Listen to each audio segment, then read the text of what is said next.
हमें समझने की ज़रूरत है कि हमने क्या गलती की। मूर्ति पूजा करने के बावजूद हमें देवी की कृपा क्यों नहीं मिल पा रही। हमें यही लगता है कि नवरात्रि क्या है कि बहुत भव्य डेकोरेशन करना, खाना इतना खाने लग गए, अब इतने प्रकार के भोजन मिल जाते, स्पेशली लोग जाते हैं। एक सवाल जो मेरे मन में अक्सर आता रहा कि नवरात्रि, रात्रि का मतलब तो अंधेरा होता है और अंधेरे में तो हम कुछ देख ही नहीं सकते। आए दिन हम देख रहे हैं प्रकृति बहुत भयानक रूप में हमारे सामने अपना गुस्सा एक्सप्रेस कर रही है। हम तो कहते हैं कि देवी तो कंपैशनेट है ना, प्यार करती है और इतना कुछ है, तो वध कैसे वॉयलेंस दिखा सकती है। तो जब मैंने इस पे ध्यान किया और इसको समझा, नवरात्रि का समय है कि हम रिव्यू करें कि हमारे अंदर कौन कौन सी डार्क एनर्जीज अभी तक बाकी हैं।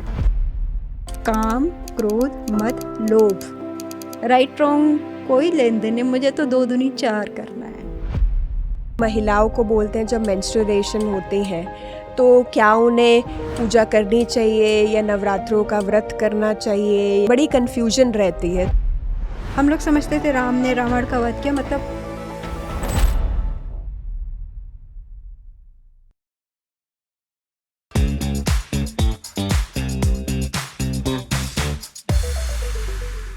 नमस्कार, मैं शुभांगी। नमस्कार, मैं मंजुला। आज पीएमसी लेकर आया है आपके लिए एक स्पेशल एपिसोड, नवरात्रि और दशहरे का। हम सब नवरात्रि को बड़े धूमधाम से मनाते हैं। बचपन से हम लोग अलग अलग तरह से नवरात्रि की पूजन होते देखते आए हैं, लेकिन अब मुझे ऐसा लगता है कि समय आ गया है कि हमें देवी का जो स्पिरिचुअल साइंस का एस्पेक्ट है, जिसको वेद व्यास जी ने देवी भागवत में बताया है, जिसको क्रिया योग के महर्षियों ने हमें दिया है, उसके आलोक में हम नवरात्रि की पूजा और दशहरा हमें किस तरह से मनाना चाहिए, उसको समझने की हम लोगों को अब ज़रूरत है। हमें व्रत करना चाहिए, हमें कन्या पूजन करनी चाहिए, इन 9 दिनों में आराधना साधना करनी चाहिए, पर इसके पीछे का हमें कारण नहीं पता है, हम सिर्फ कर रहे हैं। पर आज हम जानेंगे उसके गहरे एक डीपर लेसन को समझेंगे कि उसके पीछे क्या छिपा है, क्या कारण है जिसकी वजह से हम ये सारे रिचुअल्स करते हैं। देवी भागवत अगर आप पढ़ेंगे तो देवी ने, ऋषियों ने ये बात बताई है कि कुमारी पूजन में 2 साल से 10 साल तक की बच्ची की देवी भाव से पूजा मनुष्य को करनी चाहिए। 2 साल की बच्ची का नाम कुछ और है, 3 साल की बच्ची का, क्योंकि जैसे जैसे बच्ची की उम्र बढ़ती है उसमें अलग तरह की एनर्जी फ्लो करती है। क्योंकि हम लोग क्या हैं, हम कॉस्मिक कॉन्शियसनेस का एक मैनिफेस्टेशन ही तो हैं। तो ब्रह्मांड की चेतना 2 वर्ष की बच्ची में अलग तरह की होती है, 3 वर्ष की में अलग होती है, और इस तरह से 2, 3, 4, 5, 6, 7, 8, 9, 10 कुल 9 नाम उन्होंने कन्याओं को दिए हैं और अलग अलग उद्देश्य से उनकी पूजा करनी है। किसी की शत्रु के संहार के लिए की जाती है, किसी की रोग नाश के लिए की जाती है, किसी की मनोकामना की पूर्ति के लिए की जाती है, किसी की राज्य पाने के लिए की जाती है।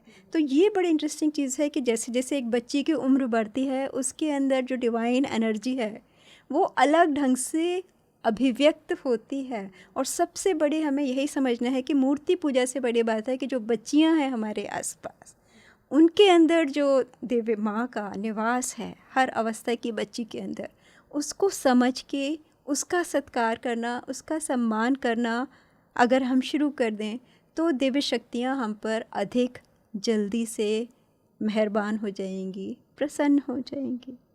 तो हम जानते हैं कि जैसे 9 दिन 9 देवियां हैं, हर दिन एक देवी को हम उपासना करते हैं, साधना करते हैं। तो हम सिर्फ वही रिचुअल में ना करके उनका एक डीपर मीनिंग, मुझे लगता है कि हर देवी एक रूपक है जो हमें अपने जीवन के बारे में कुछ बताना चाह रही है।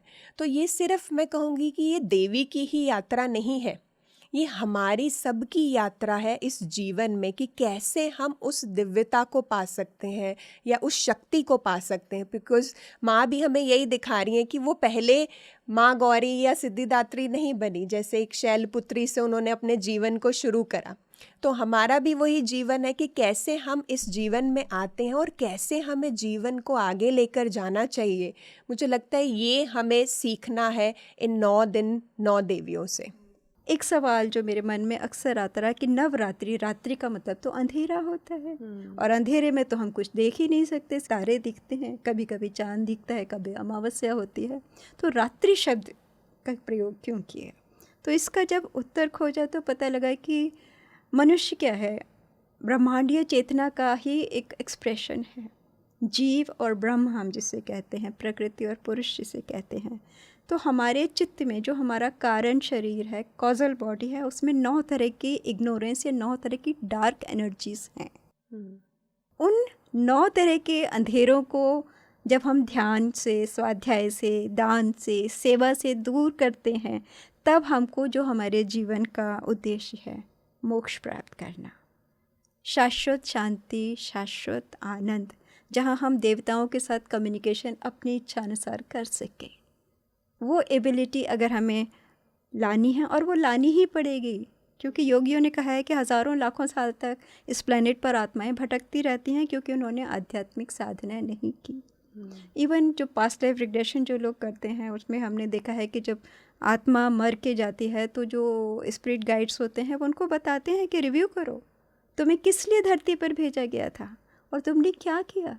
तो ये तो हम सबका सिलेबस है, धरती पर रहने वाले हर मनुष्य के लिए ज़रूरी है कि वो नवरात्रि को समझे, अपने हृदय में, अपने अंदर जो 9 तरह के अंधेरे हैं, अंधेरी ऊर्जा को आध्यात्मिक साधना के द्वारा, सेवा के द्वारा, स्वाध्याय के द्वारा अपने अंदर दिव्य प्रकाश का दर्शन अगर हम करते हैं, तभी हमें, क्योंकि धरती तो हमें छोड़नी ही है ना, हम सभी को जाना है।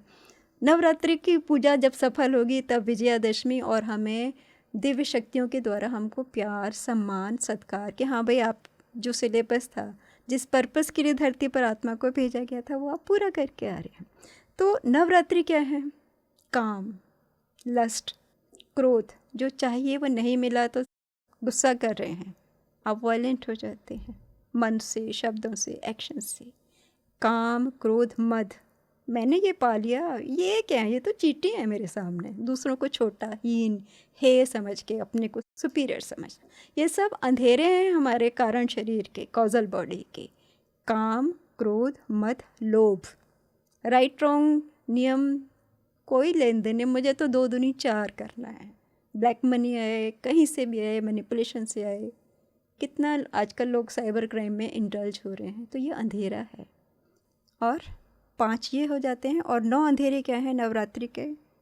अविद्या, अस्मिता, राग, द्वेष और अभिनिवेश। अविद्या क्या है? खूब प्रॉपर्टी मल्टीप्लाई करते जाओ, करोड़ करोड़। अरे भाई, आपको 50 साल की ज़िंदगी मिली है, 60 साल की ज़िंदगी मिली है, आपको अपनी प्रोग्रेस रिपोर्ट जाके स्पिरिट गाइड्स को सबमिट करनी है। यहाँ पर आप इतनी प्रॉपर्टी, गाड़ी मल्टीप्लिकेशन करके, ये अविद्या है। आप गलत सोच के साथ अपनी ज़िंदगी, अपनी ऊर्जा, अपना समय अविद्या में आप वेस्ट कर रहे हो। अस्मिता, मैं, इंडिविजुअल कॉन्शियसनेस, क्योंकि हम सब इंटरडिपेंडेंट हैं, हम इस पर्यावरण का, इस ब्रह्मांड का हिस्सा हैं, कोई किसी से अलग नहीं है। जो 5 तत्व मेरे अंदर हैं वो आपके अंदर भी हैं, वो पशु के अंदर भी हैं, वो पेड़ के अंदर भी हैं। 5 तत्वों का प्रोपोर्शन अलग होता है, चेतना की फ्रिक्वेंसी अलग है, इसलिए हमको अलग अलग होने का एक इल्यूजन हम लोग महसूस करते हैं। आत्मा तो सबके अंदर एक है, देवी तो सर्वरूपिणी है, सर्वसाक्षिणी है। तो अविद्या, अस्मिता, राग, द्वेष, ये हमारी सबसे ख़तरनाक, और हम इसको बड़े खुशी के संग एक्सेप्ट करते हैं। राग क्या है? जो मुझे पसंद है वो यहाँ से वहाँ नहीं होना चाहिए, वो मेरे साथ रहना चाहिए, मेरे सामने रहना चाहिए, और जो मुझे पसंद नहीं है मैं उसे बर्दाश्त नहीं करूँ। हम सब इस बीमारी से ग्रस्त रहते हैं ज़िंदगी भर।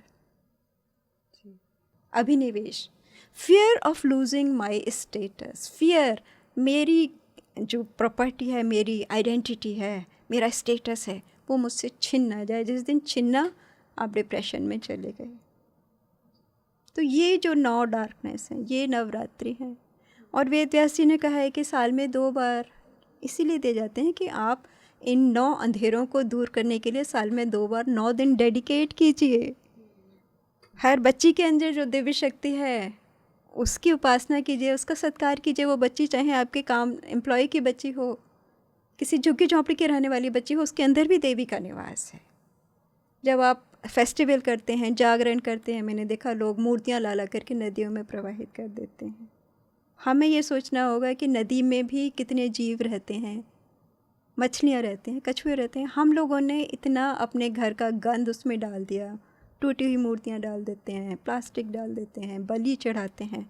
तो इतने जो नदी में रहने वाला जो एक इकोसिस्टम है उसको हम लोगों ने सबसे ज़्यादा डैमेज किया है, डिस्ट्रॉय किया है अपनी गलतियों से।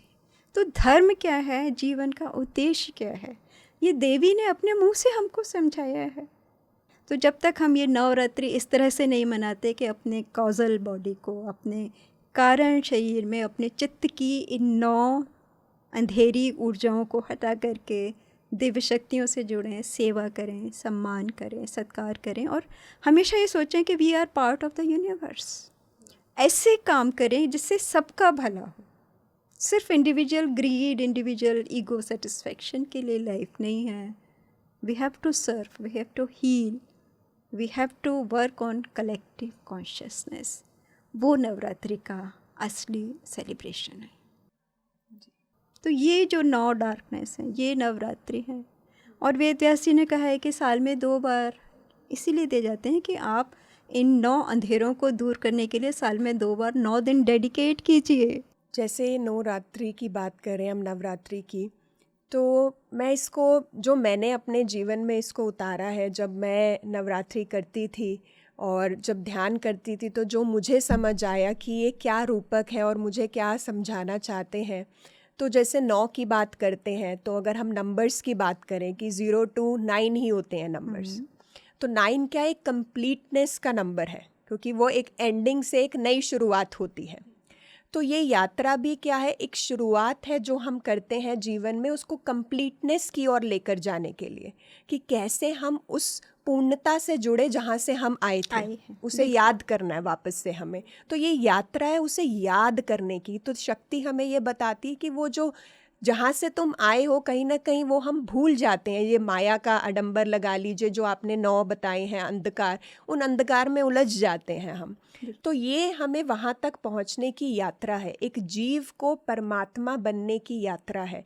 और ना सिर्फ मैं कहूँगी ये महिला के लिए, क्योंकि हमें लगता है नवरात्रि क्या है, सिर्फ महिला, वो लेडीज से रिलेटेड है या शक्ति से रिलेटेड है। पर हम ये भूल जाते हैं कि चाहे वो, हम जेंडर की यहाँ बात नहीं कर रहे हैं। शक्ति मतलब जेंडर नहीं है। शक्ति तो एक मेल में भी है और एक फीमेल में भी है। तो ये नवरात्रि पुरुषों का भी उतना ही त्यौहार है जितना वो महिलाओं का त्यौहार है। तो उनके अंदर भी वो शक्ति है, उनको जगाना है अपने अंदर की शक्ति को। 9 नवरात्रे हमें ये सिखाते हैं। और रात्रि जैसे कहा कि अंधकार है, और अंधकार से हम तो डरते हैं, है ना, भागते हैं, क्योंकि हम पॉजिटिविटी को तो बहुत जल्दी एम्ब्रेस करते हैं, पर जैसे ही कुछ नेगेटिविटी या अंधकार को हम नेगेटिविटी से जोड़ते हैं, उससे हम भागना चाहते हैं।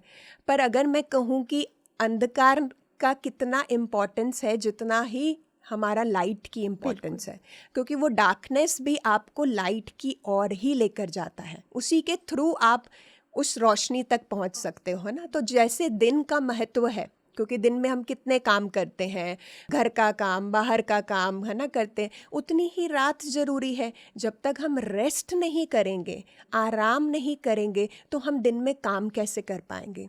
बट हम डुअलिटी में जीते हैं, हम सोचते हैं ये अच्छा है, ये बुरा है, पर उस बुरे में भी एक अच्छी चीज़ छुपी हुई है जो हमें देखने की ज़रूरत है। और वो ये 9 दिन मुझे लगता है वो माँ हमें दिखाती हैं, वो शक्ति हमें यही समझाना चाह रही हैं कि जो तुम बाहर ढूंढ रहे हो वो कहीं ना कहीं तुम्हारे ही भीतर है, बस उसको बाहर निकालने की ज़रूरत है। हमारे लिए सबसे इम्पोर्टेंट जो ग्रंथ है वो भगवद गीता है।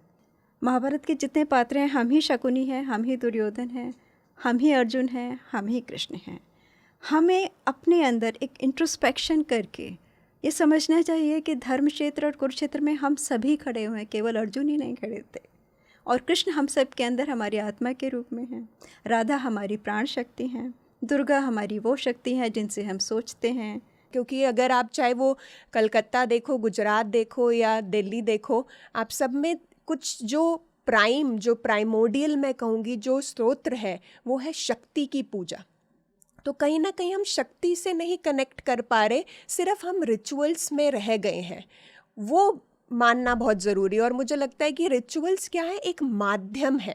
ठीक है, उनमें ज्ञान है, आप कुछ ज्ञान को पा सकते हो अगर आप जागरूक हो, जागरूक अवस्था में उन रिचुअल्स को कर रहे हो, उसके पीछे का डीपर मीनिंग समझ रहे हो, आप उसको समझ सकते हो। बट हमें क्या लगता है कि रिचुअल क्या है, एक एंड है, बट वो एक एंड नहीं है। एंड तो है शक्ति से आपका डायरेक्ट कनेक्शन होना, वो हमारे एंड है। एक्सपीरियंस में आने चाहिए कि एवरी बिल्कुल। Moment we feel we are part of the divine plan, divine energy, divine light. हर सांस में हम लोग डिवाइन एनर्जी के संग अपना कनेक्शन महसूस करके ब्लिसफुल ज़िंदगी कैसे जिएं, वो हम लोगों को सीखने की ज़रूरत है। बिल्कुल, जैसे वही है कि एंड ये नहीं है कि रिचुअल उससे आगे है जर्नी, वो तो एक माध्यम है उस तक पहुंचने के, पर हम वहीं रुक जाते हैं, अपनी ट्रांसफॉर्मेशन हम कर ही नहीं पाते। बट एंड है वो ट्रांसफॉर्म होना, वो अनुभव आप लेकर आओगे जीवन में, तभी आप उस शक्ति से जुड़ सकते हो, और वही सकोगे। एसेंस है। और ये समय इतना अच्छा माना जाता है क्योंकि आपको ब्रह्मांड भी हेल्प करता है, क्योंकि आपकी एक कहूँगी जो अपने एक मनुष्य और एक मैं कहूँगी कि दिव्य देवी के बीच में जो वो वेल, एक वो जो पर्दा है, वो थोड़ा पतला हो जाता है ताकि हम उनसे और अच्छे से कनेक्शन बना पाए। तो हमें वो सारे मैं कहूँगी हर एस्पेक्ट पे हमें ब्रह्मांड हेल्प करता है कि इस समय हम हरी चीज़ों को, हमारा सीज़न बदलता है, हम व्रत करते हैं, और ये सारी चीज़ें हमें हेल्प करती हैं कि हम और अवेयर हों और उनकी साधना में उस देवी के साथ हमारा अनुभव और अच्छा और गहरा बने। Very true. अगर आप लोग देवी भागवत पढ़ें तो उसमें यही लिखा है, ऋषियों ने यही बताया कि साल में 2 बार नवरात्रि मनाए जाते हैं, शारदीय और चैत्र में। चैत्र से हमारा नया वर्ष शुरू होता है हिंदुओं का। तो नवरात्रि इसलिए मनाए जाते हैं कि हमारा देश 6 ऋतुओं का देश है, और जब ऋतु परिवर्तन होता है तो अगर हम जो आयुर्वेद में है वात पित्त कफ और 5 प्राण, उसको संतुलित नहीं रख पाते तो हम लोग बीमार पड़ जाते हैं। तो संतुलन बनाने के लिए ये 9 दिन हमें आध्यात्मिक होने चाहिए, सात्विक होना चाहिए, आहार को, विचार को, व्यवहार को बदल करके इस तरह की जीवन शैली हम अपनाएं कि हम बीमार ना पड़ें। क्योंकि बीमारी क्या है, जो भी हमने अपने आहार में, विचार में, व्यवहार में कुछ गलती की है, उसका परिणाम ही बीमारी है। तो उसको हमें समझने की ज़रूरत है कि हमने क्या गलती की। मूर्ति पूजा करने के बावजूद हमें देवी की कृपा क्यों नहीं मिल पा रही, उसको समझने के लिए देवी ने अपने मुंह से, देवी भागवत में अपने विषय में बताया है कि मेरी पूजा 2 तरह से होती है, बाहरी और आंतरिक। बाहरी में भी तांत्रिक भी होती है, वैदिक भी होती है। उसमें हम मूर्ति की स्थापना करते हैं, कलश की स्थापना करते हैं, इस तरह के चंदन, अगुरु, सिंदूर, अक्षत, 7 तरह के धान, वो सारे पदार्थ हम इकट्ठे करते हैं जिनसे पॉजिटिव एनर्जी हमारे घर में, हमारे मन में प्रसारित हो। बट वो अल्टीमेट चीज़ नहीं है। उसके आगे हम चलते हैं तो हमको क्रिया योग मिलता है, ध्यान योग मिलता है। देवी ने कहा है कि ध्यान योग ही मेरी असली उपासना है। आप ये अनुभव करें कि सारी दिव्य शक्तियाँ सिर से पैर तक आपके अंदर छिपी हुई हैं। ब्रेथ वर्क करके, जैसे हम पिरामिड स्पिरिचुअल सोसाइटी में करते हैं, पिरामिड में बैठकर सांसों पर जब हम ध्यान देखते हैं तो हम दूसरी फ्रिक्वेंसी की डायमेंशंस के संग जुड़ जाते हैं और हमें उस डिवाइन एनर्जी का फ्लो एक्सपीरियंस होता है जो हमारी बीमारियों को हील करता है। So now is the time to understand कि हम डिवाइन मदर के संग अपना पर्सनल कनेक्शन कैसे परमानेंट करें। तो देवी सिर्फ मूर्ति में ही नहीं है, वो घास में भी है, वो नदी में भी है, वो ब्रह्मांड में भी है, वो अंतरिक्ष में भी है, वो मनुष्य में भी है, वो पशु में भी है। तो जीवन के सभी रूपों का सम्मान करना, उनके ज़िंदगी को बेहतर बनाना, वो देवी की ऊर्जा से जुड़ने का, उनका प्रसाद पाने का एक बेहतर विकल्प है जो मुझे लगता है हमको अपनाने की ज़रूरत है। बिल्कुल, क्योंकि मनुष्य हम यही सोचते हैं कि हम जो देवी को आराधना कर रहे हैं या जो उनको अर्पण कर रहे हैं, जो फूल चढ़ा रहे हैं, ये मैं चढ़ा रहा हूँ उन्हें खुश करने के लिए, पर ये भूल जाते हैं कि वो फूल भी उसी देवी के गार्डन में ही लगा है। बिल्कुल, क्योंकि वो शक्ति ही है उस फूल प्रकृति में। ही तो फूल उगा रही है। हाँ। कोई मनुष्य थोड़ी जंगल और सागर और पर्वतों का निर्माता है। बिल्कुल, मनुष्य तो पर नहीं हम है ना। उसमें आ जाते हैं कि हाँ। मैं वो कर रहा हूँ, मैं दे रहा हूँ तो देवी प्रसन्न होगी। पर ये देखने की ज़रूरत है कि उस फूल में भी देवी ही है, जो आप देवी को ही दे रहे हो। तो वो जागरूक होना मुझे लगता है कि बहुत ज़रूरी है। जो ये 9 देवी के रूप हैं, जैसे शैलपुत्री माँ की बात करें तो यहाँ पे जैसे पीछे की अगर स्टोरी है कि कैसे सती माता ने अपना आप को अग्नि में दे दिया था, तो उनका दोबारा से रीबर्थ हुआ एज पार्वती के रूप में। तो रीबर्थ हम सोचते हैं कि एक पनिशमेंट है ना, हम सोचते हैं कि एक पनिशमेंट मिली है मुझे दोबारा जन्म लेने में। बट यहाँ पर माँ कह रही है कि जो मुझे समझ आता है कि रीबर्थ एक अपॉर्चुनिटी है। Very true, very true. कि आपने जो गलती करी है, गलतियां सबसे होती हैं, है ना, चाहे वो भगवान हो, कोई जीव हो, कोई अवतार हो, और मनुष्य से तो बहुत ही होती है। मनुष्य तो रात दिन हर करते हैं दिन हम हर लोग, सेकंड में हर कुछ पल। गलत होता है हमसे, बिल्कुल। पर उससे सीखने की ज़रूरत है हमें। यही माँ सिखा रही है कि रीबर्थ को हम एक अपॉर्चुनिटी ले कि हम अपनी गलतियां जो हमने पीछे करी हैं उन गलतियों को हम सुधारें, उससे सीखें और उसको अपने जीवन में लगाएं। उससे भागने की ज़रूरत नहीं है। तो वो बहुत सुंदर माँ शैलपुत्री से जो मुझे लगता है हमें सीखने की ज़रूरत है। बैलेंस करना चाहते हैं अपने कर्मा को, तो वो रीबर्थ में आकर ही होगा। आप जब दोबारा जन्म लोगे उससे सीखोगे। हम जब मरते हैं, मृत्यु को पाते हैं, तो हम पिछले जन्म की प्रीव्यू करते हैं कि अच्छा क्या हमने किया, क्या मैं अच्छा कर सकता था, क्या और बेहतर कर सकता था, और उसी को लेके एक फाउंडेशन बना के मैं अगला अपना जीवन का प्लान करता हूँ।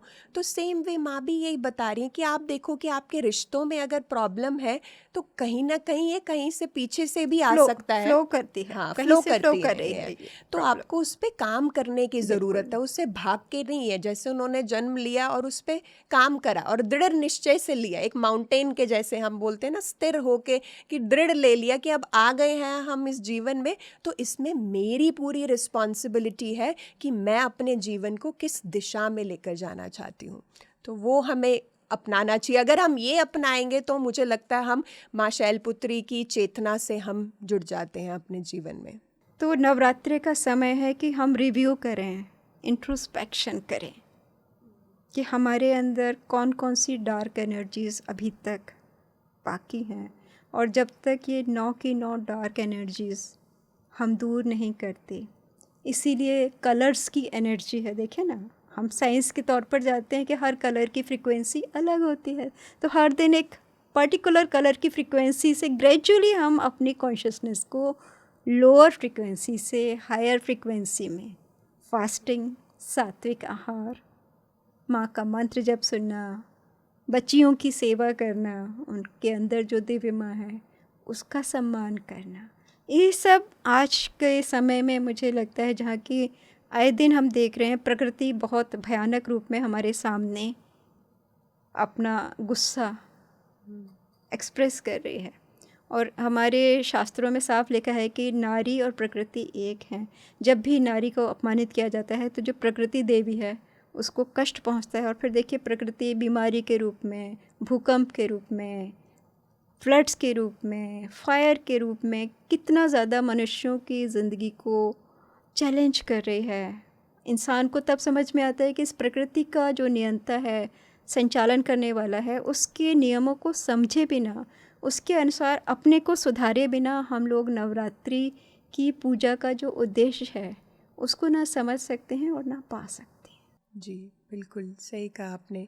क्योंकि हमें यही लगता है कि नवरात्रि क्या है कि बहुत भव्य डेकोरेशन करना, है ना, खान पीन, फल आदि दान करना, शॉपिंग हाँ, करना शॉपिंग करना, नए नए कपड़े, 9 दिनों पे लोग नए नए कपड़े पहनते हैं, है ना, पूजा करते हैं। तो हम सब इसी पूजा पाठ में कहीं ना कहीं रहते हैं, बट उसके रियल एसेंस को हम कहीं ना कहीं भूल चुके हैं। तो हम व्रत रखते हैं नवरात्रों में, तो व्रत, अब जैसे हम फास्टिंग बोलते हैं इंग्लिश में, बट आई थिंक हमने उसका मीनिंग ही अलग ले लिया। व्रत था एक पॉज, एक रेस्ट करना, पर फास्टिंग में हमने और फास्ट खाने लग गए हैं, खाना इतना खाने लग गए, अब इतने प्रकार के भोजन मिल जाते हैं व्रत के, तो वो व्रत की जो एसेंस है वो भूल ही जाते हैं हम, लॉस्ट हो गया कि हम खाने में, अब स्पेशली लोग हल्दीराम जाते हैं वहाँ की व्रत की थाली खाने नवरात्रे के, है तो अलग से कि कुछ नॉर्मल खाना खा रहे हैं बट स्पेशली व्रत की भी व्रत थाली की खाने थाली जाने खाएंगे। जाना है। हाँ। तो क्या हम जंक फूड में और फूड को इंक्लूड कर रहे हैं, बट यहाँ बॉडी को एक रेस्ट चाहिए, तो चाहे वो नींद के जरिए हो।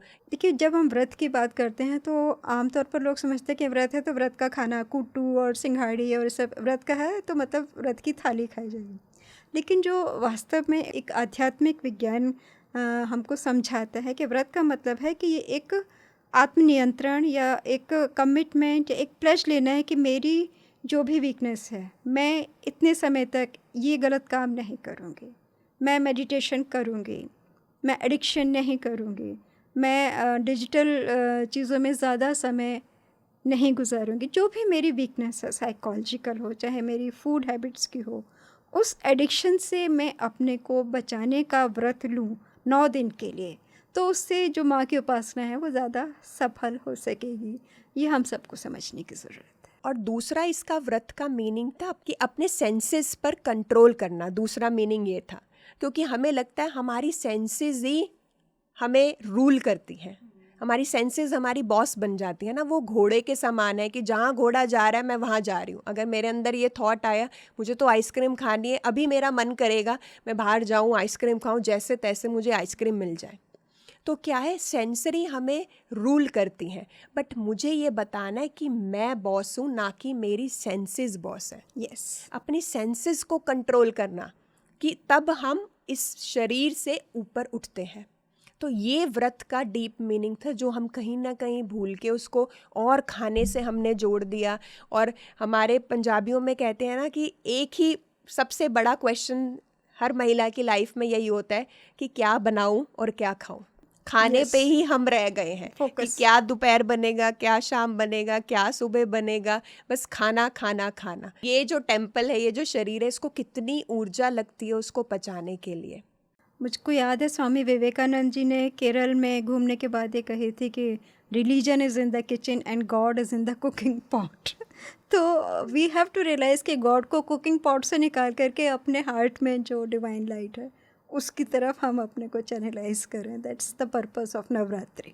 शुभांगी, मैंने ऐसा पढ़ा देवी भागवत में कि 2 साल से 10 साल की जो बच्चियां होती हैं तो उनकी अलग अलग तरह की एनर्जीज़ होती है और अलग अलग तरह की मनोकामना पूर्ति के लिए उनकी उपासना, पूजन, कन्या पूजन किया जाना चाहिए। लेकिन अभी जो हम लोग देखते हैं वो देवी के अलग तरह के 9 रूप प्रचलित हैं जो पॉपुलर हैं, कुष्मांडा हैं, शैलपुत्री हैं।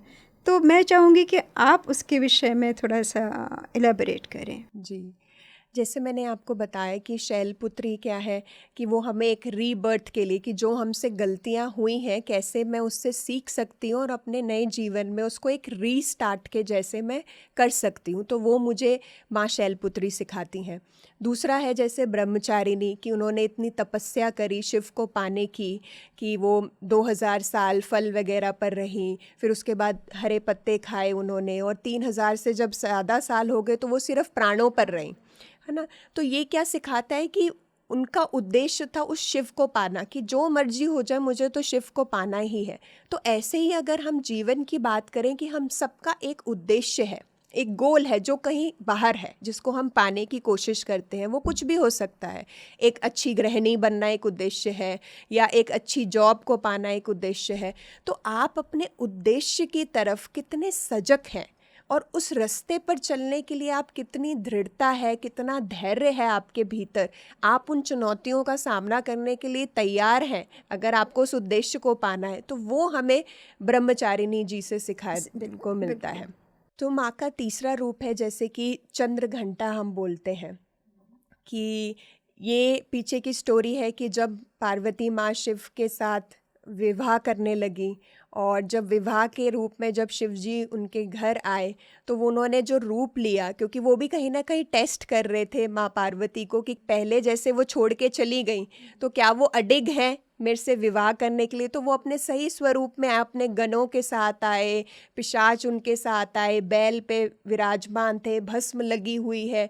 तो ये रूप देखकर जो उनकी पार्वती माँ की जो माँ थी वो बेहोश हो जाती हैं कि ऐसे लड़के से मेरी अगर मेरी बेटी विवाह अगर करना विवाह चाहती है। करेगी तो वो कहाँ रहेगी, उसका ये तो भविष्य कैसा भविष्य होगा? क्या है। और वो डर के वो बेहोश हो जाती हैं। तो उस रूप में माँ, ये पार्वती माँ चंद्रघंटा का रूप लेती हैं। अच्छा।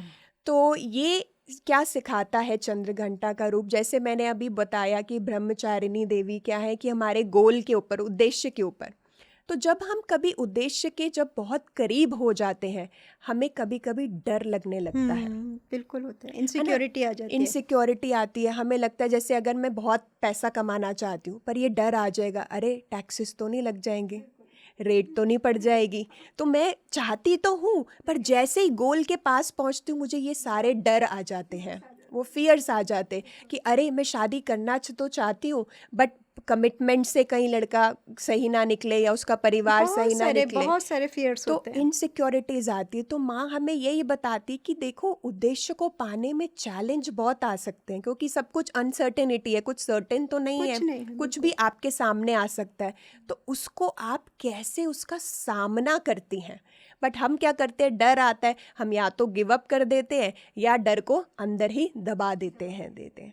तो अगर डर का हमें सामना करना है तो उसका सामना करके ही हो सकता है। उसको हम डर को तभी खत्म कर सकते हैं। Face the fear. Yes, face the fear. और बोलते हैं ना फियर की डेफिनेशन भी क्या है, फॉल्स एविडेंस अपेयरिंग रियल, है ना? तो वो है, तो वही बात है, अपने डर पे काम करना। अगर हम अपने डर पे काम कर लेंगे, अपने डर का सामना कर लेंगे तो हम चंद्रघंटा के साथ फिर हम जुड़ सकते हैं। और फिर इसके बाद चौथी जो आती है माँ कुष्मांडा देवी की। तो कुष्मांडा देवी क्या है कि कुश और मांडा, अंडा और कुश बोला जाता है। तो कुश क्या है कि एक लिटिल और कॉस्मिक एग को बोला गया है। तो जहाँ माँ क्रिएट करती है ना, जो हम बोलते हैं कि शक्ति क्या है, क्रिएटर है, एक क्रिएटिविटी है। तो आपके भीतर अगर आप कुष्मांडा देवी को अंदर उतारना चाहते हैं तो अपनी क्रिएटिविटी को आपको बाहर निकालने की ज़रूरत है। बट हम क्रिएटिविटी सोचते हैं कि फीमेल की क्या है कि वूम में क्रिएटिव है कि एक बच्चे को जन्म देना, हम उसी तक ही अपने आप को लिमिटेड अंडरस्टैंडिंग है। बट उसके अलावा सोच सकते हैं हम कि हम क्रिएट क्या कर सकते हैं अपने जीवन में। वो चाहे एक थॉट ही हो सकता है, एक किताब हो सकती है, एक नई रेसिपी हो सकती है खाना बनाने की। तो अपनी क्रिएटिविटी को हम कैसे बाहर निकालें वो दिखाता है। और कुष्मांडा जैसे कि बोला है कि माँ ने जो ये क्रिएशन करी कि एक स्माइल से माँ ने ये सारे ब्रह्मांड को क्रिएट कर दिया। तो आप क्रिएट कैसे करते हो जीवन में? या तो डेस्परेट, दो वे होते हैं क्रिएट करने के। पहला वे होता है डेस्पिरेशन का कि हम डेस्परेट हैं उसको पाने के लिए, उसको क्रिएट करने के लिए। और दूसरा होता है जॉयफुली क्रिएट करना। तो माँ ने क्या किया, जॉयफुली क्रिएट किया है। तो जो भी आप जीवन में काम कर रहे हो, चाहे आप जॉब कर रहे हो, अगर आप जॉयफुली नहीं करोगे, आपको 200% है, उसमें बहुत ही ज़्यादा आपको हार्डवर्क करना पड़ेगा उसको अचीव करने के लिए, क्योंकि हम डेस्परेट हैं उसके लिए। तो हम देखें हम कैसे एक ऐसी स्टेट में क्रिएट करें जो, जैसे तभी तो बोलते हैं ना आनंदो ब्रह्म, बिल्कुल, कि ब्रह्म को हम आनंद बोलते, क्योंकि वो आनंद में उन्होंने ये क्रिएट किया है, आनंद में है, बिल्कुल। तो उसी आनंद से हमें अपने कार्य को करना चाहिए। वो हम फिर कुष्मांडा देवी माँ से सीखते हैं। ब्यूटीफुल शुभांगी, मुझे रियली बहुत अच्छा लगा, इतने ब्यूटीफुली आपने पार्वती जी के जीवन और हमारी जो रियल लाइफ सिचुएशंस हैं, जो हमारी साइकिक इश्यूज होते हैं, उनको आपने कनेक्ट किया। एंड क्योंकि हमें लगने लगा कि ये तो हमारा डे टू डे एक्सपीरियंस होता है, तो मैं रिक्वेस्ट करूँगी कि माँ के जो अगले रूप हैं, 5वें 6ठे, उनके बारे में भी थोड़ा सा हमको बताइए। तो 5वां जैसे रूप है माँ स्कंद माता का, कि अब माँ वो बन चुकी हैं, अब जो उन्होंने क्रिएट करा था अब उसको नर्चर करने की ज़रूरत है, तो वो प्रोटेक्शन की ज़रूरत है। तो वही है कि हम कैसे उसको नर्चर करते हैं, प्रोटेक्ट करते हैं। क्योंकि यहाँ पे क्या है कि उन्होंने कार्तिकेयन जो उनके पुत्र हैं, उन्होंने डीमन को वध करने के लिए उनको तारकासुर युद्ध के में भेज दिया था कि छोटे से वध के बच्चे लिए को ही उन्होंने भेजा था। उसको भेजा था, क्योंकि उसको ये बून मिला था कि पार्वती और जो शिव के जो पुत्र होंगे वो ही मेरा वो वध ही कर वध सकते हैं। और उनको हैं। पता नहीं था कि उनकी शादी भी होगी, क्योंकि शिव जी तो तब चाहते ही नहीं थे शादी करना बिल्कुल, किसी बिल्कुल। से। तो ये हमें सिखाता है कि चैलेंज को हम कैसे फेस कर सकते हैं ना। अगर हम इस समय एक मदर जब अपने बच्चे को एक राइट वैल्यूज़ देती है, एक सही पाथ उसको दिखाती है छोटे होते हुए, तो वो हर जीवन की हर चुनौती का सामना कर सकता है, चाहे वो उसके आगे कोई राक्षस ही क्यों ना हो। बिल्कुल, बिल्कुल। तो ये मदर की हमारी रिस्पॉन्सिबिलिटी है कि हम कैसे अपने बच्चे की अपब्रिंगिंग करते हैं, कैसे छोटे बच्चे के भीतर ही एक बीज हम आध्यात्मिकता का डालें, जिससे वो डरे ना, चैलेंजेस को एक्सेप्ट करे जिससे वो और बिल्कुल और स्ट्रगल करे उनको ओवरकम करने के लिए, बिल्कुल एस्केप ना करे। बिल्कुल। क्योंकि हमें स्कूलों में देखिए आप क्या सिखाया जाता है, एक पढ़ाई है, एक रट्टा है, वो हमारे काम भी नहीं नहीं आता। आता, कॉन्फिडेंस नहीं आता। बिल्कुल। तो हमें लाइफ स्किल सीखने लाइफ की स्किल, ज़रूरत है कि जब ट्रू। अंदर डर आए तो उसका कैसे सामना कैसे करना उसको चाहिए। ओवरकम करो, हाँ, स्पोर्टी बनो लाइफ में। बिल्कुल। कि कोई चुनौती आए तो मैं उसका रीज़न जानूं, अपने साथ बैठूं, थोड़ा ध्यान करूं, चिंतन करूं, मनन करूं। इंट्रोस्पेक्शन करो, हाँ, बिल्कुल। कि ये क्यों आया है, क्या मैं भी इसके भीतर कोई कारण है, मेरे अगर तरफ कोई चीज़ आई है तो उसका एक छोर कहीं मेरे तरफ भी है जहाँ पे मुझे काम करने की ज़रूरत है। और सोचिए अब आप हैं, है ना, अब वो चीज़ आप पर भी आएगी। तो बिल्कुल। यहाँ पर दो तरीके के माइंडसेट आप जो यूज़ कर सकते हैं। तो पहला है कि हर चीज़ जो होती है उसके पीछे कोई कारण है। जैसे अगर मुझे अपने माता पिता के प्रति कोई रोष है ना, बच्चों को हमेशा होता है कि नहीं मम्मी पापा मेरे साथ जो मैं करना चाहता हूँ सहमति नहीं देते, या मैं जब भी कोई रिक्वेस्ट करता हूँ वो उस रिक्वेस्ट को मना कर देते हैं मेरी मम्मी। तो बट मैं कारण देखूं कि अगर वो मना कर रही हैं उनका बचपन कैसा था, हाँ, उनका अपना एक्सपीरियंस उसके पीछे होता है। कि उनकी कोई परिस्थिति ऐसी रही है, वो उस बिलीव से चल रही हैं, उनके बचपन में क्या मनोस्थिति थी उनकी, वो सब उन पे प्रभाव डालती है। ऐसे ही पिता पे है कि अगर आपको लगता है कि पिताजी मुझे बहुत अब्यूज़ करते हैं, फिजिकली मारते हैं या इमोशनली अब्यूज़ करते हैं, तो उनके पीछे के बचपन का देखें, कारण देखें। उनका क्योंकि एक्सपीरियंस लाइफ हाँ, का। क्योंकि वो देखो जो भी आता है इस जीवन में वो एक शुद्ध चेतना के जैसे, एक बच्चे की चेतना हम देखें प्योर होती है, कॉन्शियसनेस के संग नया जन्म मिलता कि है। प्योर कॉन्शियसनेस होती है, बट धीरे धीरे वो प्योर कॉन्शियसनेस से दूर होता रहता है, इम्प्योर होती जाती है इन्फ्लुएंस। इन्फ्लुएंसेस से। तो वही हम देखें कि हम सब तो वैसे ही आए थे, बट आज हम जो बन गए उसके पीछे का कारण क्या है। अगर हम उस कारण पे जाएंगे तो हमारा दिल खुलेगा अपने मम्मी पापा के लिए, हम उनको बेहतर समझ पाएंगे। Very true. तो वो इस माइंडसेट पे। और दूसरा माइंडसेट है कि जो चीज़ हो रही है वो मेरे लिए हो रही है, ना कि मेरे, जैसे बोलते हैं ना, मतलब हिंदी में इसको क्या कहेंगे, ये कह सकते हैं कि everything is happening for me not to me. ये थोड़ा गहरा समझने की है, for me not to me, मतलब मेरे किसी उद्देश्य की पूर्ति के पूर्ति लिए हो के लिए रहा हो रहा है, है, मैं उसका विक्टिम नहीं हूँ कि अब क्या है, मेरे मम्मी पापा ने मेरे पे कुछ करा गलत तो मैं विक्टिम बन गया। बट अब मैं कहूँ ये हो रहा है मेरे साथ, बट मैं अपने जीवन की पूरी रिस्पॉन्सिबिलिटी लेता हूँ। इस माइंडसेट से हमें अगर चलेंगे तो मुझे लगता है कि हम बहुत फर्क पड़ जाता है। तो यही स्कंद माता हमें सिखाती है कि कैसे हमें अपने लाइफ को लीड करना है, विक्टिम बनकर नहीं करना, रिस्पॉन्सिबिलिटी लेनी है अपने जीवन की और फिर उसको उस दिशा में लेकर जाना है। तो हम ये जब सीखते हैं तो हम, मेरे को लगता है कि हम माँ के साथ जुड़ते हैं। मैंने सुना है कि माँ का जो छठा रूप है वो कात्यायनी के नाम से पूजा उसकी की जाती है। तो इसके पीछे जो वास्तविक एक इनर कॉज है, इनर पर्पस है, इनर मीनिंग है, उसको प्लीज़ एक्सप्लेन कीजिए। जी, तो यहाँ पे माँ जो रूप लेती हैं कि वो महिषासुर का वध करती हैं, इसलिए उनको महिषासुर मर्दिनी भी कहा गया है, नाम दिया गया है। तो अब ये क्या है, ये हमें बताता है कि हमारी जो डर है या एनर्जी की मैं बात करूं, कि जो हमारे जीवन में परिस्थितियां आती हैं, जैसे हमने अभी बात करी थी कि हमारे चाहे वो मेल हो फीमेल हो, हमारे अंदर मैस्कुलिन और फेमिनाइन एनर्जी दोनों के अंदर जेंडर्स में होती है। यहाँ पे जेंडर की बात नहीं है, मैस्कुलिन और फेमिनाइन एनर्जी एक ऊर्जा की हम बात कर रहे हैं, तो जो दोनों में है। तो जब ऐसी परिस्थिति आती है पर हमें लगता है कि नहीं हम तो मेल हैं तो हमारे अंदर मैस्कुलिन है, आप फीमेल हैं तो आपके अंदर फेमिनाइन ज़्यादा है। बट यहाँ पर माँ ये बताती हैं कि आपको परिस्थिति के हिसाब से अपनी ऊर्जा का इस्तेमाल करना है। बिल्कुल, कि कैसी परिस्थिति है, तो कहीं परिस्थिति में आपको मैस्कुलिन एनर्जी को लेकर आना है ना। मैस्कुलिन एनर्जी क्या है, जैसे लीडरशिप की, कि मुझे लीड करना है अपने जीवन में, ये मेरा जीवन है, मेरी रिस्पॉन्सिबिलिटी है, मैं इसको किस दिशा में लेकर जाना चाहता हूँ। फेमिनाइन क्या हो जाती है, फ्लो के साथ, कि आप लीड कर रहे हो बट कोई चैलेंज आया आप फ्लो कर गए कि ठीक है मैं रिजिड नहीं हूँ, ठीक है ये चैलेंज आया मैं थोड़े समय रुक जाता हूँ, फ्लेक्सिबिलिटी आ गई, तो ये क्या, ये फेमिनाइन है। तो माँ क्या दिखा रही है कि किसी भी परिस्थिति में आप दोनों ऊर्जा का इस्तेमाल कर सीखना चाहिए। ये नहीं कि भाई ये या तो मैस्कुलिन बनो या फेमिनाइन, ये नहीं है ना। आपको दोनों को कॉम्बिनेशन, यही तो यूनियन है।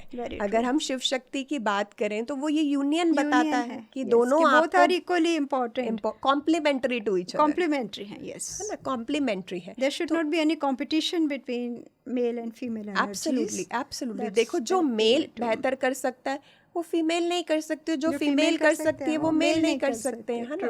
क्योंकि हम मेल्स को कहते हैं एक आउटर वर्ल्ड है, फीमेल क्या एक इनर वर्ल्ड है। उनके सवाल ही अलग रहेंगे। आउटर वर्ल्ड के सवाल क्या होते हैं, तुमने टैक्स पे कर दिया, तुमने ITR फाइल कर दी, मेल्स यही क्वेश्चन करेंगे। माँ का क्या होगा, खाना खाया, ऑफिस में तुमने टाइम मिला, अपने पे ध्यान दिया। तो दोनों कॉम्प्लीमेंट, दोनों जब पहिए गाड़ी के चारों पहिए साथ मिलके काम करते हैं तो ये एनर्जी भी दोनों साथ मिलके काम करती है। और किस समय आपको कौन सी एनर्जी को यूज़ करना है ये हमारी कात्यायनी माँ सिखाती हैं कि कहाँ किस परिस्थिति में आपको अपनी मैस्कुलिन को, अगर आप सप्रेस करते हो, अपने आप को दबाते हो, आपको उभर के आने की ज़रूरत है, स्टैंड लेने की ज़रूरत है ना। अगर आप स्टैंड लेते हो तो आपको हम्बल होने की भी ज़रूरत है, आप सुनने की भी क्षमता रखें किसी को, यही नहीं कि सिर्फ मेरा है, मैं हूँ, जो मैंने कह दिया वही सही है। तो ये हमें सीखने की ज़रूरत है। तो देवी का 7वां 8वां और 9वां रूप जो है उसको भी मैं रिक्वेस्ट करूँगी कि आप समझाइए। तो 7वां रूप है जैसे काल रात्रि का। तो जैसे काल और रात्रि दोनों जुड़ता है, काल क्या है, समय है, और रात्रि है कि रात है। तो यहाँ पर क्या है कि ये एक ऐसी रात है जिससे हम सब भागना चाहते हैं और कहीं ना कहीं हम इसको स्वीकार नहीं करते, क्योंकि ये रात्रि क्या है, यहाँ पे माँ बहुत सारे राक्षसों का वध करती है। जैसे चंड मुंड है, रक्त बीज है और निशुंभ शुंभ है, इन सब का वध करती हैं माँ। और इसमें माँ का रूप जो आता है काली का रूप लेती है माँ उसमें, तो उनका वर्ण जो होता है वो काला हो जाता है और वो वध करती हैं। और ये सारे वध जो होते हैं, हम तो कहते हैं कि देवी तो कंपैशनेट है ना, प्यार करती हैं और इतना कुछ है, तो वध कैसे वॉयलेंस दिखा सकती हैं। तो जब मैंने इस पे ध्यान किया और इसको समझा कि देखो वॉयलेंस, अगर आप कहीं पर डेंजर होता है तो वहाँ पे कहीं डेंजर पर क्या होता है, एक निशान होता है डेंजर बताने के लिए कि यहाँ पर डेंजर है। तो वहाँ पे एक आपकी मुंडी बनी होती है, एक स्कल होती है और उस पर क्रॉस का साइन होता है कि हमें समझ आता है दूर से ही देखकर कि हाँ यहाँ पे कुछ खतरा है। बिल्कुल। तो अगर माँ को दिखाना है कि ये राक्षस कहीं बाहर नहीं है, माँ ये बता रही है कि ये राक्षस आप ही के भीतर ही है, अंदर ही है ना। तो उसको दिखाने से क्या होगा कि हमें समझ आ जाएगा कि अच्छा ये राक्षस है, यहाँ डेंजर है या ये नेगेटिविटी है। उसको दिखाने के लिए वो वध कर रही हैं और उनकी मुंड उन्होंने गले में डाल रखी है। तो कहीं ना कहीं ये जो राक्षस, ये जो डीमन है हमारे ही भीतर है। वेरी ट्रू, है ना। तो जैसे चंड मुंड की बात करें तो एक का सिर्फ सर है, धड़ है, एक की सिर्फ शरीर ही है। अगर हम शरीर कॉन्शियसनेस के साथ रहते हैं, अगर हम सोचते यही हूँ मैं हूँ, यही मेरा शरीर है, तो क्या हुआ, मैं बॉडी कॉन्शियसनेस में ही रहूँगा कि इस बॉडी का ही ध्यान रखना, उसी में कन्फाइंड कर लेते हैं, अपने आप को कन्फाइंड रखूँगा और ब्रॉडर नहीं देख पाऊँगा कि मैं सिर्फ ये शरीर नहीं हूँ, मैं इससे परे हूँ, आगे भी बहुत कुछ है। तो वो हम कौन सी एनर्जी से जुड़ जाते हैं, हम चंड की एनर्जी, उस राक्षस के साथ जुड़ गए, उस अटैचमेंट, क्योंकि इस शरीर के साथ मैं बहुत अटैच्ड हूँ, इसको कुछ पेन नहीं होना चाहिए, इसको डेथ comfort से देना है। हाँ इसको कंफर्ट देना है, डेथ के बारे में नहीं सोचना चाहता। तो क्या है, मैं चंड से जुड़ रहा हूँ। मुंड क्या है, आपकी ये धड़, और ये धड़ क्या दिखाता है, हमारा ईगो, हमारा हेड, एरोगेंस। एरोगेंस, कि बस मैं ही मैं हूँ, कोई और तो कुछ है नहीं। तो क्या है, फिर हम उससे जुड़ जाते। तो इस डीमन को आपको अपने अंदर इससे काम करना है, इसको डिसॉल्व करना है, अपने डर जो आपके भीतर है, उन डर का आपको सामना करना है, जैसे माँ ने करा। और इसके साथ ही एक बड़ी सुंदर एक स्टोरी होती है माँ की, कि जब माँ इस रूप में आती हैं, वर्ण में आती हैं, अपने काले वर्ण में, तो अब वो वापस से अपने सही वर्ण में आना चाहती होती है, पर वो आ नहीं पाती है, क्योंकि हमें लाइफ में लगता है ना कि हम बहुत सारे चैलेंजेस को हम लेते हैं और उनका सामना करते हैं, बट एक टाइम पे ऐसा लगता है कि मैं भी वही बन गया, मैं अपने रियल एसेंस को भूल जाता हूँ। इट हैपेंस, स्ट्रगल करते करते हर व्यक्ति चेंज हो जाता है, चेंज उसको हो पता जाता भी है। नहीं चलता। हाँ, और हमें लगता है कि वो बुरा कर रहे हैं तो मैं कितनी अच्छा करूंगा, मैं भी बुरा मैं बन भी जाता बन हूँ, जाता हूँ। हाँ, हम उसके रंग में रंगने लगते हैं। रंग लग जाता है हमें भी। तो वही माँ बता रही कि हम वैसे बनने लगते हैं, बट ये जब माँ का वर्ण जब काला होता है और वो अपने सही स्वरूप में जाती हैं, तो भगवान विष्णु से वो बात करती हैं कि मुझे अपना वर्ण वापस लेना है। तो वो उनको बोलते हैं कि मानसरोवर में आप स्नान कीजिए और आपका वर्ण वापस आ जाएगा।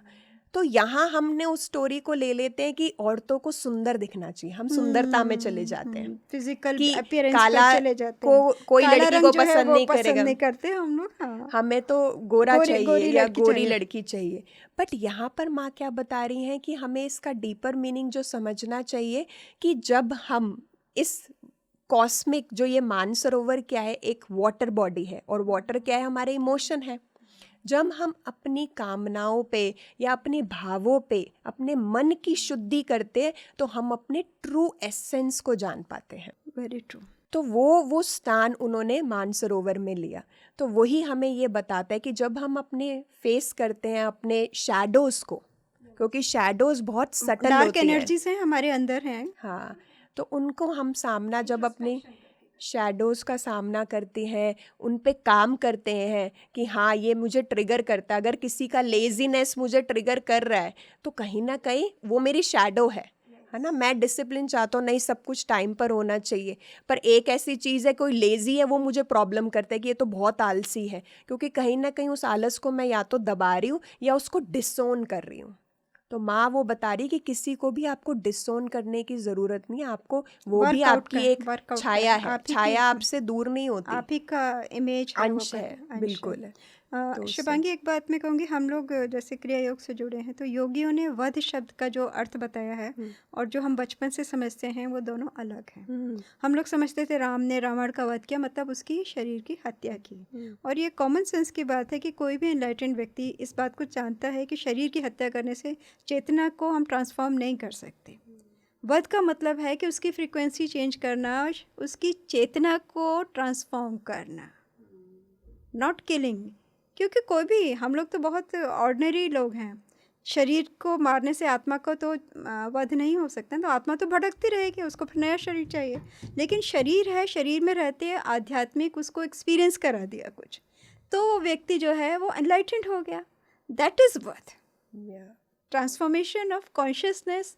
योगियों ने वध का ये मतलब बताया है, शरीर की हत्या नहीं। और बिल्कुल मेरे को ये बात सही भी लगती है कि शरीर के बनने से आत्मा तो भटकेगी ना, और हम कितना देखते हैं आत्माएं बदला लेती हैं, कितनी तरह के उत्पात आत्माएं मचाती हैं, जो भटकती हुई आत्माएं। तो किसी की शरीर की हत्या करना कभी देवी का कार्य नहीं है। देवी का कार्य है कि शरीर में रहते हुए आपकी चेतना को राक्षस की कॉन्शियसनेस से डिवाइन कॉन्शियसनेस में एलिवेट करना, एसेंशन करना। वो डिवाइन मदर का मिरेकल है, उनकी पावर है, उनका कंपैशन है। जो आपने कहा कि माँ कैसे कर सकती, माँ तो है, शी इज़ वेरी कंपैशनेट, वो बार बार जन्म देती है। तो बेस्ट थिंग यही है कि आप स्पिरिचुअल लाइफ करके, स्वाध्याय से, ध्यान से, ज्ञान से, दान से, इसी शरीर में जो 9 डार्कनेस हैं, एनिमल्स हैं, डीमंस हैं, उस कॉन्शियसनेस की फ्रीक्वेंसी को चेंज करना, वो हम में से हर एक व्यक्ति की अपनी जिम्मेदारी है। मानसरोवर मीन्स सेल्फ इंट्रोस्पेक्शन करके, वही पर्पस है नवरात्रि का। तो आगे के जो 2 रूप हैं उनको भी थोड़ा सा हमको समझाइए। तो जैसे महागौरी हैं, तो जैसे मैंने पहले ही बता दिया कि कालरात्रि में कि वो दूसरी जो स्टोरी है मानसरोवर की, वो ये महागौरी की, तभी वो गौरी बन के निकलती है, महागौरी बन गई, क्योंकि उन्होंने अपने शैडोज़ पे काम कर लिया। क्योंकि जो असली जो लास्ट बैटल हमारी होती है ना, वो यही हमारी शैडोज़ की रहती है, क्योंकि ये बहुत सूक्ष्म लेवल पर छुपी होती हैं। बिल्कुल। और हमें लगता है हमारी तो कोई शैडोज़ नहीं है, कुछ नहीं है, बट कहीं ना कहीं हम सबकी शैडोज़ होती है, तभी वो हम कंप्लीट बनते हैं, तभी वो हम माँ गौरी के रूप में जाते वेरी हैं। True, very true. और माँ गौरी मुझे लगता है ये भी सिखाती हैं हमें, जो मुझे समझ आया कि जैसे मानसरोवर में वो स्नान लेती है, तो क्या वो एक रेस्ट कर रही हैं, है ना, रेस्ट बहुत ज़रूरी है। यस, बट ब्रेक, हम, हाँ, ब्रेक लेना। एक पॉज लेना, पॉज हाँ ना, लेना, एक ब्रेक लेना, तो वो बहुत ज़रूरी है। वो हम कहीं ना कहीं लाइफ में मिस कर मिस देते कर हैं। जाते हैं। हम वेरी ट्रू। ओवरडू करने लग जाते हैं यस, चीज़ों को, जल्दबाजी ओवर, होती है, कि बस जल्दी से अचीव गोल हो मिल जाए। जाए, गोल मिल जाए। बिल्कुल, कि तो अचीव कर ले, ब्रेक लेना है, इंट्रोस्पेक्शन करना है, तब जो डार्क है वो महागौरी, वो वो बन जाए, शाइनिंग, वो शाइनिंग शाइनिंग लाइट शाइनिंग बन लाइट मिल जाए, जाएगी। बिल्कुल मिल जाएगी। तो वो शैडो, वो लास्ट बैटल है। मेरे को लगता है कि वो जर्नी जो कंप्लीट, हीरो या हीरोइन की जो जर्नी कंप्लीट हो रही है ना, वो लास्ट स्टेप यही रहता है, अपनी शैडोज़ पे काम करना। हम जब वो करते हैं तो हम अपने ट्रू एसेंस को शाइन कर पाते हैं, उसको फिर बाहर लेकर आ पाते हैं। और रेस्ट बहुत ज़रूरी है उसमें, कि जब आप पॉज लो, आप ब्रेक लो, कि हम सब, क्योंकि ह्यूमन, हम सोचते हैं ह्यूमन डूइंग में लगा रहता है, बट हम ह्यूमन बीइंग है, तो हम बीइंग में रहना भूल जाते हैं, हम डूइंग में डूइंग लगे से रहते हैं। बीइंग स्टेट में आना ज़रूरी है, टाइम टू ज़रूरी है, टाइम। बिल्कुल। तो वही हमें ध्यान सिखाता है। तो वही है कि माँ गौरी का क्या है कि जब हम अपनी शैडोज़ पे, अपने अंधकार पे काम कर लेते हैं, तो हम एक गौरी के रूप में, एक लाइट के रूप में हम बाहर निकलते हैं। और रेस्ट मुझे लगता है कि इसमें बहुत इम्पॉर्टेंट रोल प्ले करता है, क्योंकि हम हमेशा काम में लगे रहते हैं, हम ओवर काम करते हैं, है ना, ओवर बाउंड हो जाते हैं। तो यहाँ माँ हमें सिखाती है कि हम ह्यूमन्स हैं, हम ह्यूमन्स डूइंग में लगे रहते हैं, पर हम ह्यूमन बीइंग होना भूल जाते हैं। तो हमें बीइंग में रहना है, तो रेस्ट हमारे लिए बहुत इम्पॉर्टेंट है। और कहीं ना कहीं जब हम ह्यूमन बीइंग एक रेस्ट लेता है, तो हमें कहीं ना कहीं गिल्ट भी आती है, हमें शेम आता है कि हमने टाइम का यूटिलाइजेशन नहीं करा, हमें कुछ करना चाहिए। बट रेस्ट ही इम्पॉर्टेंट है आगे का स्टेप लेने के लिए, जो हमें, मुझे लगता है रेस्ट जो ध्यान हमें सिखाता है, वो रेस्ट क्या है, वो ध्यान है। जब हम मेडिटेट करते हैं, अपने आप के साथ बैठते हैं, एक पॉज लेते हैं, हम इंट्रोस्पेक्ट करते हैं और अपने जीवन को और आगे कैसे बेहतर बना सकते हैं, वो हमें इस रेस्टिंग में समझ आता है। और रेस्ट भी हमें बहुत तरीके के रेस्ट होते हैं, जैसे 7 तरीके के रेस्ट होते हैं, जिसमें से फिज़िकल रेस्ट है, इमोशनल रेस्ट है, मेंटल रेस्ट है, कि आपको अपने आप को रेस्ट देने की, फ़िज़िकल बॉडी को अच्छी नींद दें, मसाज दें, रेस्ट करें। बट अब क्या, हमने रेस्टिंग का भी टाइम लगाया हुआ है कि 15 मिनट का ही रेस्ट लूँगा, बस काम करूँगा। फिर वो रेस्टिंग नहीं है, वो डूइंग है, कि आपके दिमाग में चल रहा है कि मुझे वो करना है।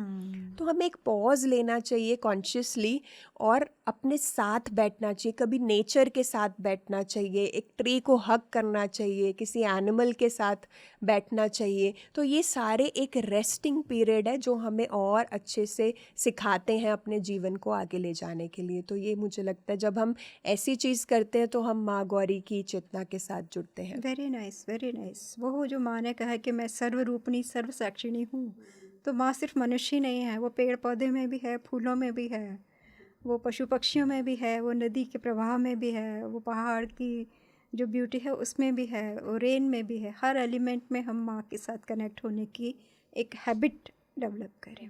तो आखिरी जो माँ है वो है सिद्धिदात्री, कि हम जब माँ गौरी बन जाती हैं, अपने ट्रू पोटेंशियल को जब हमने जान लिया, तो फिर हमें सिद्धियाँ मिलती हैं। तो सिद्धियाँ क्या है कि हम अपने थॉट पावर को, हम उस दिव्यता से जुड़ चुके हैं, एक एकीकरण हो गया है हमारा। तो हम अपने जो गिफ्ट हैं उनको फिर बाहर लेकर आ सकते हैं, कि हम अपनी वाणी को क्या शब्द बोलते हैं, किस दिशा में लगाते हैं, क्योंकि वही फिर मैनिफेस्ट होगा, जो आप दोगे वही आपके पास आएगा। तो ये सारी सिद्धीज़ आपको और मिलने लग जाती हैं। आप समझ जाते हो कि हाँ, मुझे कंपैशनेट रहना है, हम्बल रहना है, स्टैंड भी लेना है, अपने शब्दों का सही उच्चारण करना है, गॉसिप नहीं करनी है। तो आप ये सारे गिफ्ट्स फिर आपके निकल कर आते हैं जो हमें माँ सिद्धिदात्री देती हैं। ब्यूटीफुल। और फिर इसके बाद आ जाता है विजयदशमी, कि जब हम विजय जब करते हैं, एक सेलिब्रेशन होता है। बिकॉज़ जब आपने अपने सारे डर पर, अपनी शैडोज़ पे काम कर लिया और आप उस दिव्यता में फिर से मिल गए हो, जान गए हो, जुड़ गए हो, तो आप फिर सेलिब्रेट करते हो, क्योंकि आपने ये जो आपने 9 अंधकार शुरुआत में बोला, आपने उन पे काम कर लिया। बिल्कुल। तो अब आप रोशनी की तरफ चले गए, है ना। आपने दशमी बना ली और विजय प्राप्त कर ली अपनी बुराइयों पे, अपने डर के ऊपर। तो उसको फिर हम सेलिब्रेट करते हैं ऐसे विजयदशमी। क्योंकि योगियों ने दशरथ और दशानन की बहुत अच्छी डेफिनेशन हमें दी है कि जो 5 ज्ञानेंद्रियां, 5 कर्मेंद्रियों को पूरे सेल्फ कंट्रोल में रखता है वो तो दशरथ है, और जो 10 इंद्रियों को भोग की ओर खुला छोड़ देता है, अपने का घोड़ों की तरह दौड़ा देता है, वो दशानन है। तो विजयादशमी का भी यही तात्पर्य है कि जब हम नवरात्रि को उसके ट्रू स्पिरिचुअल सेंस में एक्सपीरियंस कर लेते हैं, हमारे अंदर डिवाइन लाइट शाइन करने लगती है, हमको ये शक्ति मिल जाती है कि जो हम सोचेंगे वो सिद्ध हो जाएगी। विचारों की सिद्धि, वाणी की सिद्धियाँ, सिद्धिदात्री रूप वो शक्ति हमारे अंदर उत्पन्न हो गई। तो उसके बाद हम विजयादशमी मनाते हैं कि हमारा जो डिवाइन सेल्फ है, जो राम है, जो हायर सेल्फ है, वो हमारे इगोइस्टिक सेल्फ को कंक्वर कर लेता है, ओवरकम कर लेता है। वही दशहरा है, और हमें उसी सेंस में नवरात्रि और दशहरे को सेलिब्रेट करने की ज़रूरत है। तो मंजुला जी, एक सवाल मेरे मन में आता है कि थोड़ा आप उसके बारे में बताएं कि जैसे हम महिलाओं को बोलते हैं जब मेंस्ट्रुएशन होती हैं, तो क्या उन्हें पूजा करनी चाहिए या नवरात्रों का व्रत करना चाहिए या मंदिर जाना चाहिए कि नहीं जाना चाहिए? तो इसके अतिरिक्त बड़ी कन्फ्यूजन रहती है, तो उस समय क्या करना चाहिए? देखिए, आमतौर पर जो मैंने भी बचपन से सुना है कि मंदिर नहीं जाना, पूजा की चीज़ों को देखना भी नहीं है, हाथ भी नहीं लगाना, कि ये माना जाता है कि जब पीरियड्स होते हैं तो लड़की जो है वो अपवित्र होती है। लेकिन स्पिरिचुअल साइंस में ये बात बिल्कुल सही नहीं मानी जाती है, क्योंकि जब पीरियड्स होते हैं तो वो तो एक फर्टिलिटी है, उसको तो ऑनर और सेलिब्रेट करना चाहिए। और अभी भी जो साइंटिफिक रिसर्च हो रही है कि जो मेंस्ट्रुअल ब्लड होता है उसमें बहुत हीलिंग एनर्जी होती है, और उस पीरियड में लड़की का ऑरा जो है वो बदल जाता है, उसके अंदर बहुत एक्स्ट्रा एनर्जी आ जाती है। इसलिए उसको रिलैक्स करना चाहिए, मेडिटेट करना चाहिए, और जो अदर एक्टिविटीज़ हैं उनसे एक आइसोलेट होने की ज़रूरत है। It's not impurity, it is a natural blessing which needs to be respected. आप मंदिर इसलिए नहीं जाते क्योंकि आपकी एनर्जी और दूसरी की एनर्जी का इम्बेलेंस हो सकता है। It's not that you are impure. तो घर में रह कर के भी आप नवरात्रि में माँ का मंत्र जप करते हुए ध्यान कर सकती हैं। जो भी आपकी स्पिरिचुअल एक्टिविटी है उसको बिल्कुल हाइटेंड वे में आप ड्यूरिंग द पीरियड्स करनी चाहिए। It's not impurity. कामाख्या के मंदिर में आप जाइए, माँ रजस्वला होती हैं और उनके उस वस्त्र को प्रसाद के रूप में साधक लोग ग्रहण करते हैं। तो ये बात समझना पुरुषों और महिलाओं दोनों को ज़रूरी है कि इस पीरियड में महिला का ऑरा एक और ज़्यादा हाइटेंड पोजीशन में पहुंच जाता है, एक अलग अवस्था है उसकी चेतना की।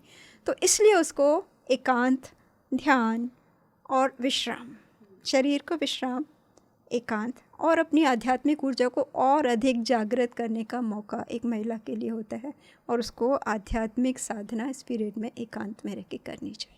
मुझे लगता है कि हमने काफ़ी बातचीत करी और बहुत सारी चीज़ों पे एक डीपर मीनिंग उसका समझा, उसका कारण समझा। अब किसी को कोई अंधेरा, कोई डाउट, कुछ कन्फ्यूज़न नहीं होना चाहिए कि हमें नवरात्रि और विजयादशमी को एक स्पिरिचुअल एस्पिरेंट के रूप में, एक आध्यात्मिक जागरूक साधक के रूप में किस तरह से मनाना चाहिए कि हर नवरात्रि हमारे लिए वास्तव में आत्मा का उत्सव बन जाए, जिसमें हम आत्मा के प्रकाश को अनुभव करके हर सांस में शांति, आनंद और जीवन का जो माधुर्य है उसको अनुभव हमेशा करते रहें।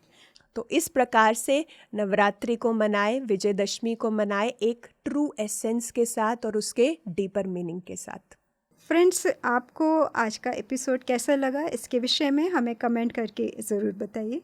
और पीएमसी हिंदी को सब्सक्राइब करिए और देखते रहिए पीएमसी हिंदी। बदले जी